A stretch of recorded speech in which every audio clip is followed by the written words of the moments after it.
O céu londrino, pesado e opressivo como um presságio, refletia a mente perturbada do detetive-chefe John Luther. A fita zebrada da cena do crime tremulava debilmente na luz matinal, delimitando o palco de mais um mistério macabro. Mas este era singularmente inquietante. Não havia o rastro óbvio de violência, o sangue e a fúria que Luther tão bem conhecia. A vítima, Sarah, repousava em seu leito, uma paz enganosa em seu semblante, como se apenas dormisse. Porém, Sarah estava morta. Sem sinais de luta, lesões externas inexistentes, constatou Ripley, o detetive mais jovem, a testa franzida em confusão, enquanto repassava o relatório preliminar do legista. Mas o legista está perplexo. Falência múltipla de órgãos, um colapso sistêmico, como se o corpo simplesmente tivesse se desligado. Luther, envolto em seu casaco longo e com o olhar penetrante varrendo o ambiente, sentia que algo crucial escapava. A ausência de violência explícita era quase mais perturbadora que a brutalidade habitual. Seu olhar fixou-se em uma pequena equimose no braço de Sarah, quase imperceptível como uma picada de inseto banal. "Peçam ao legista um perfil imunológico completo", ordenou Luther, a voz grave ecoando no apartamento silencioso. "Níveis de histamina, IgE, marcadores de ativação de mastócitos, qualquer indício de desregulação imunológica." Os dias seguintes trouxeram mais vítimas, cada óbito um enigma espelhado no anterior. Indivíduos aparentemente saudáveis, encontrados mortos em suas residências, sem vestígios de coerção, mas com um elo sombrio, um colapso inexplicável do sistema imunológico. Um homem com alergia severa a amendoim sucumbiu a uma reação anafilática fulminante, mesmo sem qualquer contato com o alérgeno. O relatório toxicológico era limpo para amendoim, mas os níveis de histamina e triptase estavam estratosfericamente elevados, indicativos de uma degranulação massiva de mastócitos, as células sentinelas do sistema imune, responsáveis pelas reações alérgicas do tipo I, mediadas por anticorpos IgE. Outra vítima, uma mulher que havia recebido um transplante experimental de rim de porco, sofreu uma rejeição hiperaguda. Seu corpo, em vez de aceitar o novo órgão, o atacou com uma fúria implacável. Os exames revelaram um mar de anticorpos anti-porco, ativando o sistema complemento e causando trombose e necrose do rim transplantado em questão de horas. Normalmente, a rejeição hiperaguda em xenotransplantes é prevenida com a seleção de porcos geneticamente modificados e imunossupressão intensiva, mas aqui, a rejeição foi tão rápida e violenta que desafiava qualquer explicação convencional.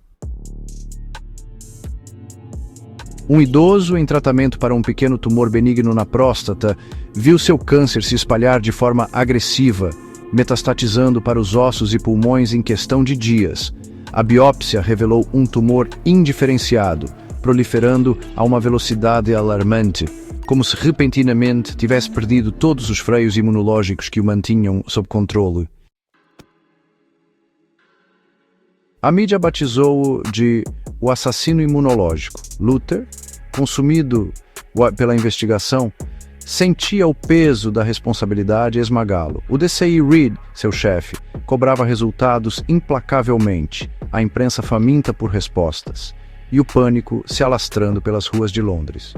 Ele precisava desvendar o método do assassino, como ele manipulava o sistema imunológico das vítimas para orquestrar uma morte lenta e agonizante, transformando o próprio corpo em um campo de batalha. Em meio ao caos, uma figura sombria e familiar emergiu das sombras, Alice Morgan, a psicopata de intelecto brilhante com quem Luther mantinha uma relação perigosamente complexa, um amálgama de fascínio e desconfiança. Ela surgiu em seu apartamento, um sorriso enigmático dançando nos lábios finos. "Intrigado, John?" Indagou Alice, os olhos penetrantes fixos nos recortes de jornais espalhados pela mesa. Um assassino que mata sem tocar, sem deixar rastro. Fascinante.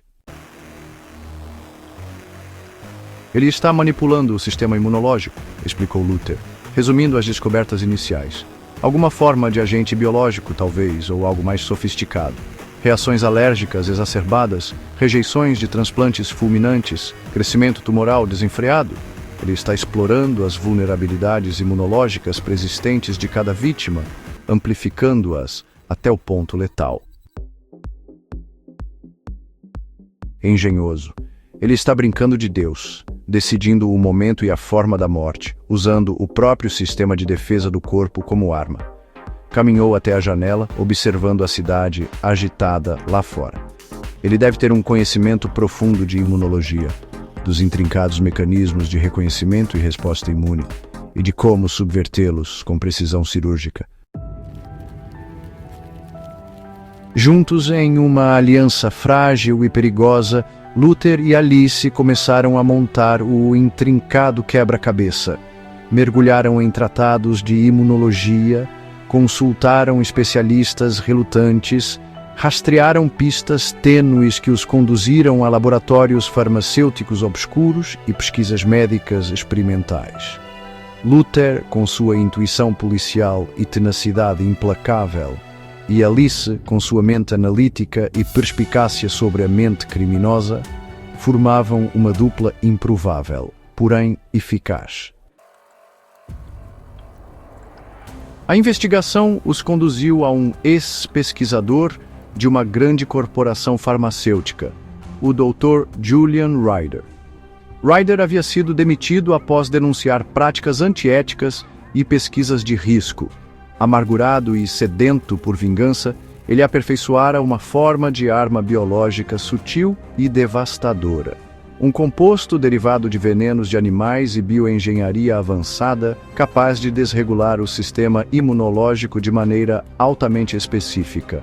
Para as vítimas com alergias do tipo 1, ele utilizava um hapteno, uma pequena molécula que, ao se ligar a proteínas do corpo, se tornava um alérgeno poderoso, induzindo a produção maciça de IgE e sensibilização fulminante.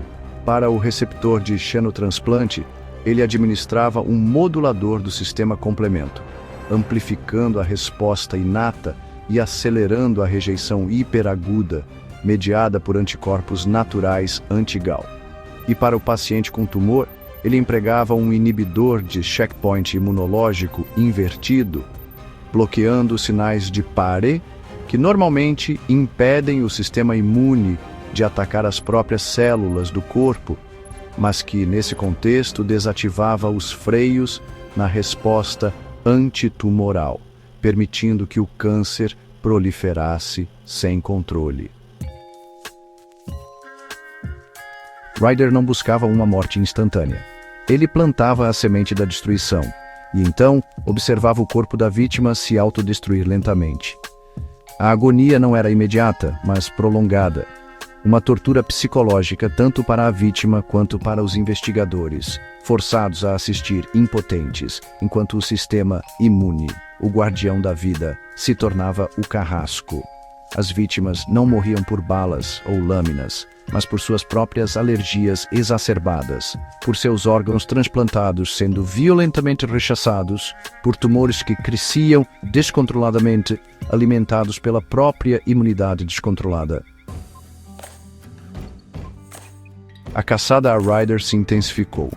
Luther, com a assistência ambígua de Alice, finalmente o encurralou em um laboratório abandonado nos arredores de Londres. O confronto foi tenso, um duelo intelectual e físico. Ryder, em sua insanidade vingativa, tentou usar sua arma biológica contra Luther, injetando-o com um coquetel de haptenos e moduladores imunes. Mas Alice, em um gesto surpreendente de heroísmo, ou apenas um cálculo frio para preservar seu parceiro de jogo, interveio, desviando a seringa e neutralizando Ryder. Ryder foi preso, mas a vitória era amarga. Luther sabia que o medo e a incerteza que o assassino imunológico havia semeado levariam tempo para se dissipar. Ele fitou Alice, que observava a cena com um olhar enigmático. Ele era fascinante, não era? Comentou Alice, quebrando o silêncio. A capacidade de manipular a vida e a morte de forma tão sutil, tão cientificamente precisa, uma dança macabra com o próprio sistema de defesa do corpo. Ele era um monstro, Alice, e nós o detivemos. Mas no íntimo, Luther sabia que o mundo era um lugar sombrio e complexo, e que monstros como Ryder, capazes de perverter a ciência para o mal, sempre existiriam, à espreita nas sombras, prontos para explorar as vulnerabilidades do corpo humano e da sociedade. E ele, John Luther, estaria ali, na linha de frente, lutando contra a escuridão, mesmo que isso significasse caminhar perigosamente perto dela. A batalha contra o assassino imunológico havia terminado, mas a guerra contra o mal, essa continuava, implacável e constante, como a própria pulsação soturna de Londres.